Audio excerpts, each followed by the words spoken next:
Washington has gone wild. COVID lockdowns, spending like there's no tomorrow, driving the cost of gas, food, and everything else through the roof. Joe Biden and the woke crowd have lost their minds. In South Carolina, we do it differently. When COVID hit, we kept our businesses and churches open to keep our economy and our people strong. I'm Governor Henry McMaster. Washington may be a mess, but here in South Carolina, we're doing it right. Meet Joe Cunningham. Joe drinks beer in Congress. Joe blows a foghorn in congressional hearings.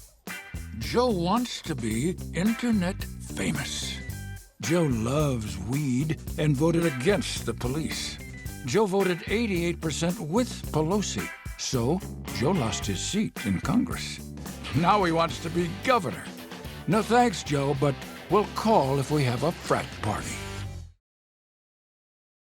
It's hard to find common ground these days, but one thing folks agree on, Washington is totally broken. In Washington, they spend money that doesn't even exist. We don't do that here. In Washington, they try to defund the police. We don't do that here.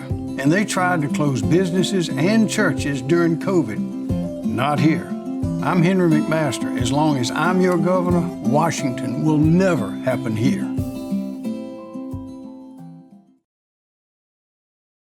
When the so-called experts in Washington wanted everything shut down, Governor McMaster said no. He declared our business and almost every business in South Carolina essential. I've never been so proud of our governor. If Henry McMaster didn't have the courage to stand up to Washington, thousands of hard-working people would have lost their jobs. If you want more opportunity and better jobs, you want Henry McMaster. You are about to see rare footage of Joe Cunningham telling the truth. Governor McMaster, I want to thank you for being a leader on this issue from the get-go.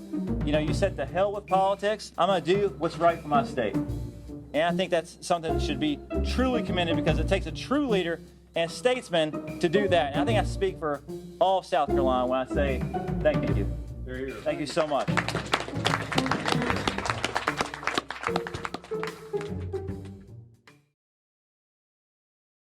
Violence is sweeping the nation because Biden and the liberals in Congress are soft on crime. They coddle criminals with deadly results. Take Joe Cunningham, for instance. When Senator Tim Scott tried to pass common sense reforms supported by police, Joe Cunningham did nothing. Instead, Joe Cunningham and Joe Biden supported Nancy Pelosi's anti-police, soft on crime bill. Cunningham voted 90% with Pelosi and endorsed Biden. To make us safer, say no to Joe, both of them. I tell you, Peggy, that woke crowd in Washington has lost all common sense. They think getting rid of police will stop crime and that government spending will stop inflation. And they're letting men into women's sports. They sent stimulus checks to violent criminals in prison, and now they're adding 80,000 new IRS agents to squeeze money out of people. Can't even define the word woman. That's crazy. As long as I'm governor, crazy won't happen here. People across our country envy the natural beauty of South Carolina. Protecting our environment, our coast, rivers, marshes, and mountains, that's my sacred duty as your governor. Protecting the paradise that is South Carolina. Keeping her economy strong and her people safe. Well, that's my job. Politics often divides us, but clean air and water, that brings people together. And we could all use a little of that right now. When the pandemic hit, experts in Washington told us to close our schools, businesses, even churches.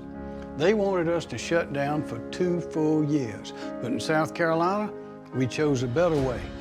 People worked all their lives to build a business, to build a future, and our children only get to grow up once. Working together, we stayed open, we survived the storm, and thrived. In South Carolina, the best is yet to come.